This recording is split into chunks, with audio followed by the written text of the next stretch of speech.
In this video, we will be discussing what UX is, why it is important, and what is considered good UX and what is considered bad UX. When you look at a computer, everything you see on the screen is part of the user experience. So, first let's discuss what user experience is. The definition of user experience, according to International Organization for Standardization, is a person's perceptions and responses resulting from the use and/or anticipated use of a product, system, or service. In other words, user experience is how a person reacts from the computer and the response the user gets from using it. Back when UX wasn't a critical concept, one would navigate through an entire computer only using command line. Command line is another method of interacting with the computer and was in fact the primary means of navigating through the computer in the mid-1960s, just when computers began to sprout. It consists of solely using the keyboard, typing out command prompts in order to navigate through the computer while entering certain files and opening various applications to accomplish your goal. Now there is a solution to the ever so drab and boring command line method that everyone in the world uses, and that is the GUI, or Graphical User Interface. The Graphical User Interface, at least a good one, allows for the user to interact with the computer by providing symbols, visual metaphors, and pointing devices. This includes everything an average user sees on the screen, including the mouse, their desktop, folder icons, file headers, search bars, etc.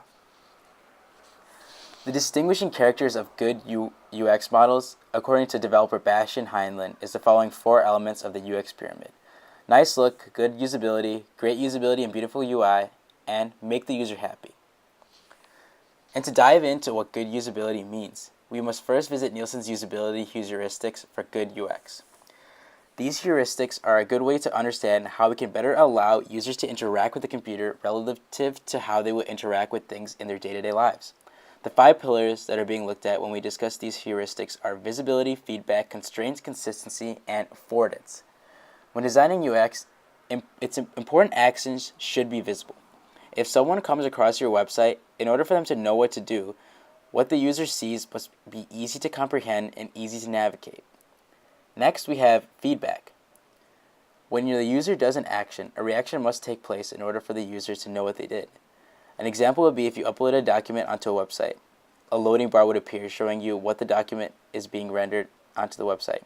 Or if you click on a submit button on the screen, it will alert you that you have submitted it or if there are errors in your submission. Consistency addressed if the format or the template of your product remains the same throughout. If you're opening up a new page within a website, the website should follow the same particular format as the previous page, or else the user will get confused. Additionally, there must be constraints. Constraints are restrictions set by the programmer in order to ensure that there are fewer errors. Constraints allow for the user to see what exactly the interface does and doesn't allow the user to access. An example of this would be Siri on the iPhone.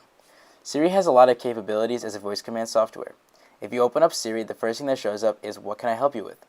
This is an example of bad UX because it doesn't exactly inform the user under what bounds Siri can actually help you with. Good UX does a good job of informing the user, thus preventing errors from occurring. Finally, UX must have a level of affordance. This may be the most important pillar of Nielsen's heuristic model. The actions that are available for the user to perform should be closely related to actions that a person would do in a non-virtual environment.